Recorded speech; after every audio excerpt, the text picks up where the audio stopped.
we all have to work together. People in recovery and advocates, the police, healthcare, we all have to work together to solve this issue. It's a huge problem. Lots of people are dying. Lots of people are losing, their children and stuff like that. While we all know that people can and do recover, and oftentimes when people get into recovery, they become some of the best people.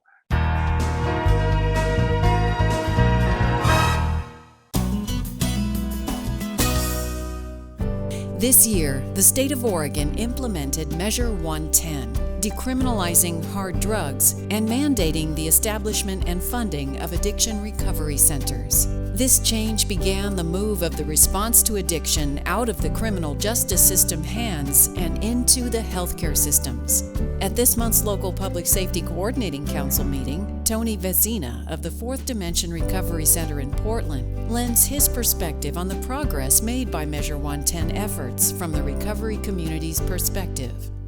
I do just want to say that, I know that y'all in the criminal justice world have taken a lot of heat, over, the course of the last few years. And I do want to say that, part of the response to addressing addiction was placed in the criminal justice system's hands for various reasons. And now we're moving it over to the healthcare system. And I think it's really exciting time. And if you look at national data that the federal government collects, if you look at 35.5 million referrals to treatment that happened between the course of about 2002 and 2017, you'll see that the majority of referrals to treatment came from the criminal justice system, about 33%, and then individuals.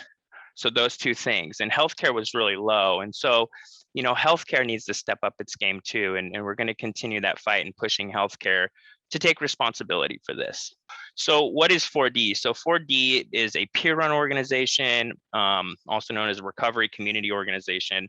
Essentially, me and other people in recovery provide non-clinical recovery support services. So that's different than treatment. In treatment, people have to get a clinical diagnosis to go to treatment, and it's usually short in duration. After that, a person needs to figure out what their recovery is for the rest of their life. So 4D is a recovery organization that really focuses on that for young people, to 18 to 35-year-olds. We have peers in recovery who operate out of recovery centers. And our job is to go out and sell recovery to people through our own, not literally sell it to buy it, but to market it to them as something that they can and should do, and to inspire them to take action in their own recovery. We want to partner with everybody so we can be there to respond to when a person needs help. And that's the new system that I think we should be creating and that we're advocating for, is a system where we're not waiting for people to have to get arrested to get help. We're being more responsive than that. Now, if you look at the Surgeon General's most recent report on facing addiction in America, the Surgeon General states that we should be developing systems of care that are chronic in nature and support people up to at least the 5-year mark. Because at the 5-year mark, a person's likelihood of having a recurrence of use drops down to about 15%, which is the equivalent in a person developing a substance use disorder in the first place. So in the context of Measure 110, through the recovery support service lens, there's a lot of potential, to increase services, for recovery housing, peer services, stuff like that. Currently, if you look at how much the state spends on addressing substance use disorder, less than 1% of all of our resources go to preventing it from happening in the first place. That's pretty bad. That's just like waiting for things to get bad. So we need to increase the investments to prevention. We're working on that, and then we have access to treatment. So in this new post Measure 110 world, we're basically saying like, we need more treatment, and people, need peers and stuff like that. But at the same time, we're having a decrease in treatment bed availability and detox services. And so, we're continuing to push on the state to figure out how to increase access to detox and access to residential services, so that when a person connects with a peer, we still need access to other services to make sure that they can, continue on their journey. So we're focusing on that. My big push is to increase the competency in the healthcare system, was particularly the professionals who work in healthcare.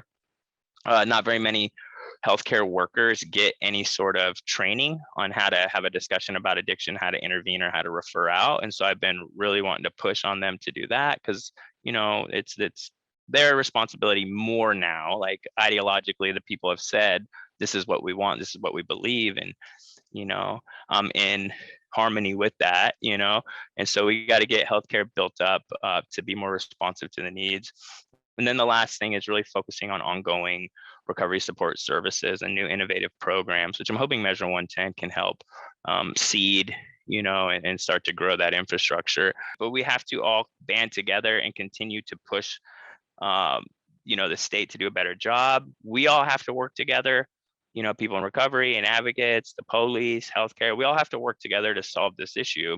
It's a huge problem. Lots of people are dying.